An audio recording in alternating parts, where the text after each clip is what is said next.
Masechet Ketuvot, résumé du Daf Mem Aleph. La Mishnah ici vient nous apprendre une grande halakha qui dit, quand quelqu'un vient avouer qu'il a endommagé son ami,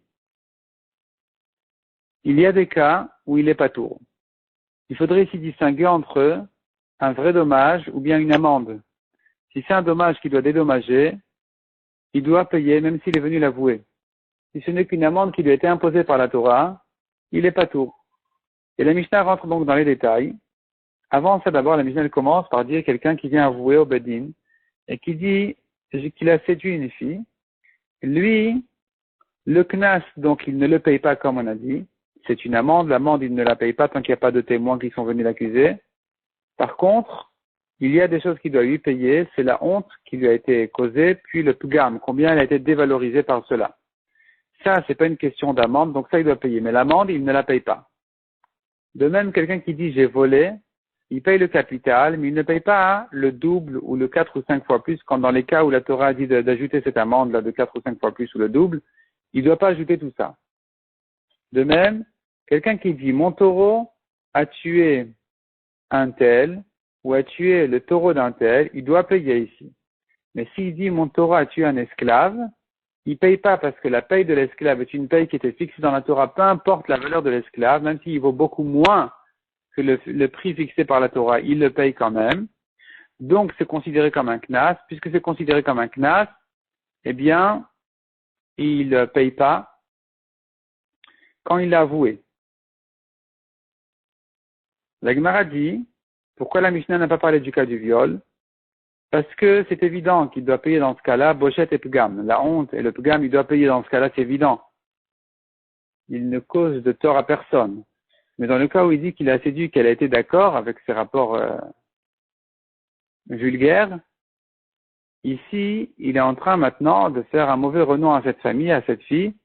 Et donc, ici, j'aurais pu croire qu'on ne va pas le faire payer pour ne pas reconnaître ses paroles.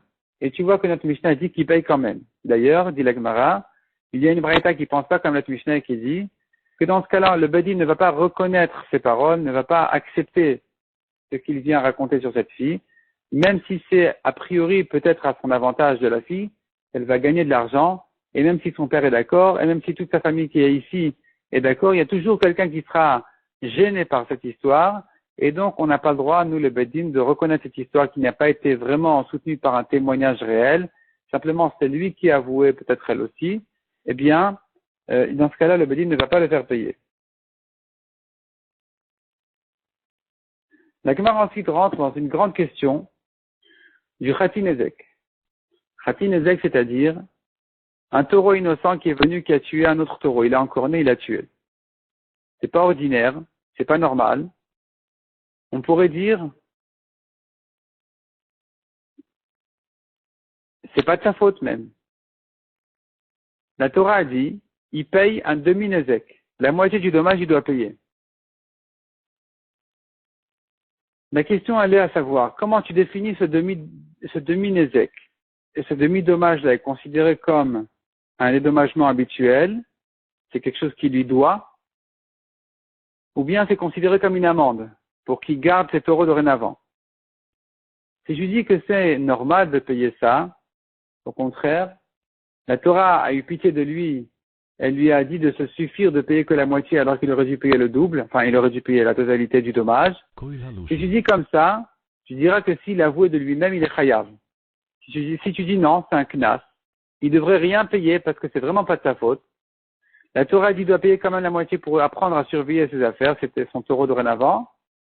Si tu dis c'est un knas, quand il vient l'avouer, il est pas tour. C'est une marloquette dans la Gemara, est-ce qu'on dit knas ou mammon? La Gemara ramène plusieurs objections sur celui qui dit que c'est considéré comme un knas. On voit à plusieurs reprises dans les Mishnayot, on pourrait déduire à plusieurs reprises des Mishnayot que c'est pas considéré comme un knas, c'est considéré comme une paye normale que de payer la moitié du dommage. Et la Gemara répond à chacune des objections. Finalement, la Gemara se retrouve avec une dernière objection de notre Mishnah qui a dit tout celui qui paye plus que le dommage, c'est un knas. Du de là, dit la Gemara, s'il paye moins, c'est pas un knas, c'est une paye normale. Objection pour celui qui a dit que le demi-nezek est considéré comme un knas. La Gemara répond à cette objection en disant non, il y a encore un autre cas exceptionnel où il paye moins que ce qu'il a endommagé, où là-bas c'est considéré comme vraiment un mammon et pas un knas, c'est un cas très spécial, mais chez nous, tu pourrais dire qu'effectivement c'est considéré comme un knas, et que donc s'il a avoué, il paye pas. Et c'est comme ça que la Gemara conclut et tranche la halakha, c'est un knas, celui qui a avoué ne paye pas. La Gemara dit donc, puisque c'est comme ça, un chien qui a fait à nouveau quelque chose qui n'est pas ordinaire, il a dévoré des moutons, un chat qui a mangé un grand coq, puisque c'est pas ordinaire, c'est considéré comme un taureau innocent qui est venu tout d'un coup et nous a surpris en tuant un autre taureau. Et donc, le demi-nezek qu'il faut payer ici étant considéré comme un knas, ne se paye pas à Bavel.